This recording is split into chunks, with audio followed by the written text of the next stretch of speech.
கர்த்தருக்கு அன்பானவர்களே, இந்த நாளிலும் ஒரு அருமையான தேவனுடைய வார்த்தையை நான் ஆண்டவர் உங்களுக்கு சொல்ல எனக்கு ஏவுகிறார். அது சங்கீதம் 62:5. என் ஆத்மாவே தேவனே நோக்கி அமர்ந்திரு, நான் நம்புகிறது அவராலே வரும். நம்முடைய ஆத்மா தேவனே நோக்கி காத்திருக்கணுமா? தேவனே நோக்கி அமர்ந்துரு, வெயிட் பண்ணுங்க. உங்களோட ஆத்மா, ஐம்புலன்கள் இருக்குல்ல, அதுதான் நம்மளை ஆளுகை பண்ணுது. இந்த ஐம்புலன்களே நம்ம ஆண்டவருக்கே காத்திருக்கணுமா? அது ஒரு மனுஷனை நம்பக்கூடாது, வேறொருல ஒரு நம்பிக்கை வச்சிருக்கக்கூடாது, வேற ஒன்றை பார்க்கக்கூடாது, குழம்பிக்கக்கூடாது, பயப்படக்கூடாது. அந்த 5 நம்முடைய உணர்ச்சிகளை, எண்ணங்களை, சிந்தைகளை, பார்வையை எல்லாம், நம்முடைய சரீரம் எல்லாமே எல்லாத்துக்கும் ரட்சிப்பு தருகிற ஒரு கர்த்தர், உதவி செய்கிற ஆண்டவர், அவருக்கே காத்திரு, அவரை நோக்கி அமர்ந்துரு. அப்படி என்ன நடக்குமா?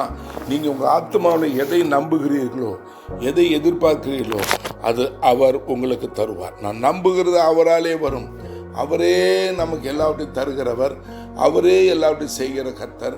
அவருக்கு காத்திருக்கும் பொழுது, அவரை நம்பி இருக்கும் பொழுது, நம்முடைய ஆத்மா அவரை சார்ந்திருக்கும் பொழுது, நாம் எதை நம்புகிறோமோ, எதை எதிர்பார்க்கிறோமோ, அது அவரே நமக்கு செய்கிறார்.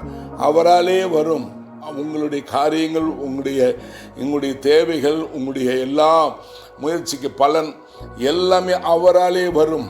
அவராலே வரும். உங்களுடைய எதிர்காலம், ஒரு வெளிச்சமான எதிர்காலம் எல்லாமே அவராலே வரும். சுகம் அவராலே வரும். பலன் அவராலே வரும். திருமண காரியங்கள், வேலை விஷயங்கள், பண விஷயங்கள், தொழில விஷயங்கள், ஊழியத்தில் வெற்றி, உங்கள் தனி வாழ்க்கையில் வெற்றி அவராலே வரும். நாம் அவருக்கு காத்திருக்கும் பொழுது வெட்கப்படுவதில்லை. நாம் சொல்லுவோமா, என் ஆத்மாவே தேவனே நோக்கி காத்திரு, நீ நம்புகிறது அவராலே வரும். நீ தோற்று போக மாட்டாய், நீ வெட்கப்பட்டு போக மாட்டாய், நீ தோல்வி அடைய மாட்டாய். அவருக்கே காத்திரு.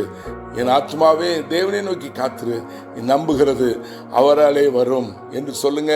கர்த்தர் அப்படியே உங்களுக்கு செய்வார். சந்தோஷமா இந்த நாளிலே ஆரம்பிங்க. அப்படியே கர்த்தர் உங்களுக்கு செய்ய வல்லவராக இருக்கிறார். God bless you.